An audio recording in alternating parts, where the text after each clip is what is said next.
লখনৌ চুক্তি 1916 সাল ঔপনিবেশিক নিপীড়নের মুখে পড়ে ঐক্যের শক্তির এক অনন্য প্রমাণ।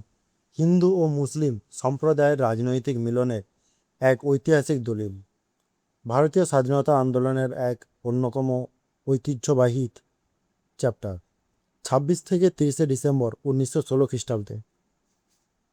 বিংশ শতাব্দীর গোড়ার দিকের ভারত। লখনৌ চুক্তির তাৎপর্য বোঝার জন্যে প্রথমে বুঝতে হবে আমাদের বিংশ শতাব্দীর শুরুতে ভারতীয় রাজনৈতিক দৃশ্যপট। ব্রিটিশ উপনিবেশের শাসনের বিরুদ্ধে ভারতীয় জাতীয়তাবাদীদের দ্রুত সংগঠিত হচ্ছিল।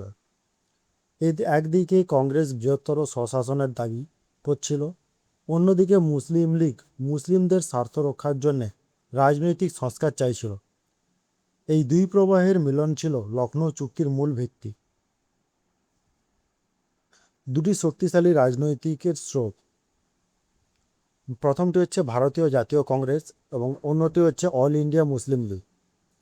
ভারতীয় জাতীয় কংগ্রেসের মধ্যে বাল গঙ্গাধর তিলক, অ্যানি বেসান্তের নেতৃত্বে কংগ্রেস ব্রিটিশ সরকারের প্রশাসনে ভারতীয়দের জন্য বৃহত্তর স্বশাসন এবং প্রতিনিধিত্বের দাবি তুলছিল।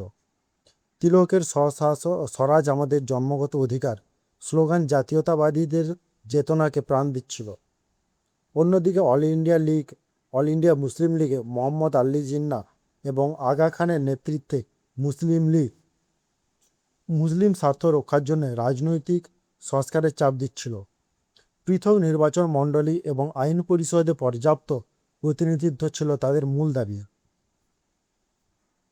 নেতৃত্বদের ভূমিকা, প্রথম হচ্ছে বাল গঙ্গাধর তিলক, কংগ্রেসের তীব্র নেতা, যিনি ছিলেন স্বরাজ আমাদের জন্মগত অধিকার স্লোগান দিয়ে জাতীয়তাবাদী চেতনাকে জাগিয়ে তুলেছিলেন। অ্যানি বেসান্ত, হোম রুল লীগের প্রতিষ্ঠাতা, যিনি ব্রিটিশ স্বশাসনের দাবি আন্তর্জাতিকভাবে তুলে ধরেছিলেন। মোহাম্মদ আলী জিন্নাহ, মুসলিম লীগের তরুণ নেতা, যিনি হিন্দু মুসলিম ঐক্যের স্থপতি হিসেবে লখনৌ চুক্তিতে গুরুত্বপূর্ণ ভূমিকা পালন করেছিলেন।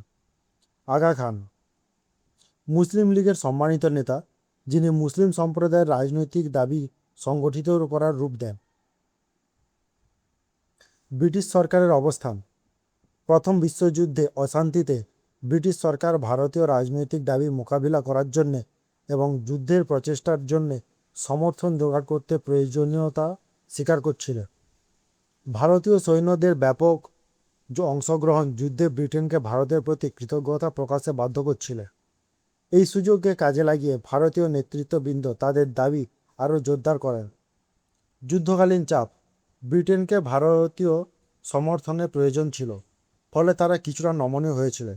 রাজনৈতিক সুযোগ, ভারতীয় নেতারা এই মুহূর্তকে কাজে লাগিয়ে সংস্কারের দাবি তোলেন। লখনৌ অধিবেশন ঐতিহাসিক মঞ্চ একটি। 26 থেকে 30 ডিসেম্বর 1916 এক অভূতপূর্ব মিলন।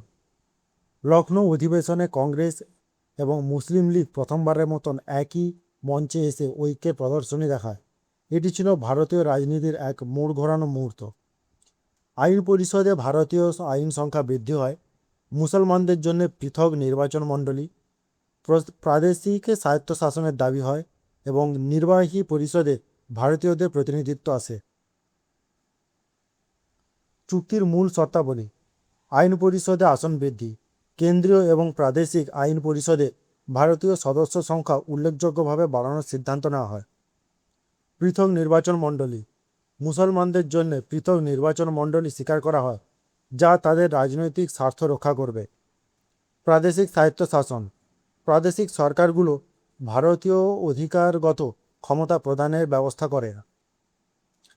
নির্বাহী পরিষদে প্রতিনিধিত্ব, ভাইসরয়ের নির্বাহী পরিষদে অর্ধেকের সদস্য ভারতীয় হবেন এবং তাদের নিয়োগ সুনিশ্চিত করার জন্য নির্বাচিত সদস্যের সুপারিশ থাকবে। হিন্দু মুসলমানের ঐক্যের তাৎপর্য, লখনৌ চুক্তির সবথেকে বড় অর্জন ছিল হিন্দু এবং মুসলমান সম্প্রদায়ের রাজনৈতিক ঐক্য। এটি প্রমাণ করেছিল যে বিভিন্ন ধর্মীয় পটভূমি এবং ভারতীয়দের মতভেদ খুলে অভিন্ন লক্ষ্যে স্বশাসন এবং স্বাধীনতা একসঙ্গে কাজ করতে পারে।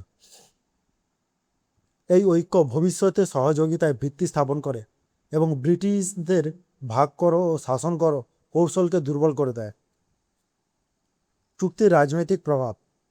লেজিসলেটিভ কাউন্সিলে ভারতীয়দের প্রতিনিধিত্ব বাড়ে, মুসলিমদের রাজনৈতিক স্বার্থের স্বীকৃতি এবং সুরক্ষা আসে, ভারতীয় স্বাধীনতা আন্দোলনগুলো আরও শক্তিশালী হয়, ব্রিটিশদের ভাগ করো শাসন করো কৌশল দুর্বল হয়। দীর্ঘমেয়াদী প্রভাব। লখনৌ চুক্তি কেবল একটি সামাজিক বোঝাপড়া ছিল তাই নয়, এটি ছিল ভারতীয় রাজনীতির গতিপথ বদলে দিয়েছিল। আইন পরিষদে ভারতীয়দের প্রতিনিধিত্ব বৃদ্ধির সিদ্ধান্ত গ্রহণে ভারতীয়দের শক্তিশালী কণ্ঠস্বর আরও দৃঢ় হচ্ছিল। মুসলিম স্বার্থের স্বীকৃতি এবং ভারতের ভবিষ্যৎ গঠনে তাদের সম্পৃক্ততা নিশ্চিত করেছিল। এই চুক্তি পরবর্তীতে 1919 সালে মাউন্ট চেমস্ফোর্ড সংস্কারের ভিত্তি তৈরি করে। ঐতিহাসিক উত্তরাধিকার। লখনৌ চুক্তি কেবল ভবিষ্যৎ রাজনৈতিক উন্নয়নের ভিত্তি তৈরি করেছিল তা নয়, বরং প্রজন্মের স্বাধীনতা সংগ্রামীদের জন্য একটি অনুপ্রেরণা হিসাবে কাজ করে।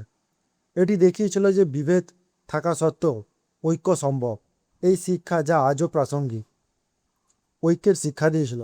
মতভেদ মতভেদ সত্ত্বেও সাধারণ লক্ষ্য এক হওয়ার একটি উদাহরণ রাজনৈতিক ভিত্তি হিসেবে দেখা যায়।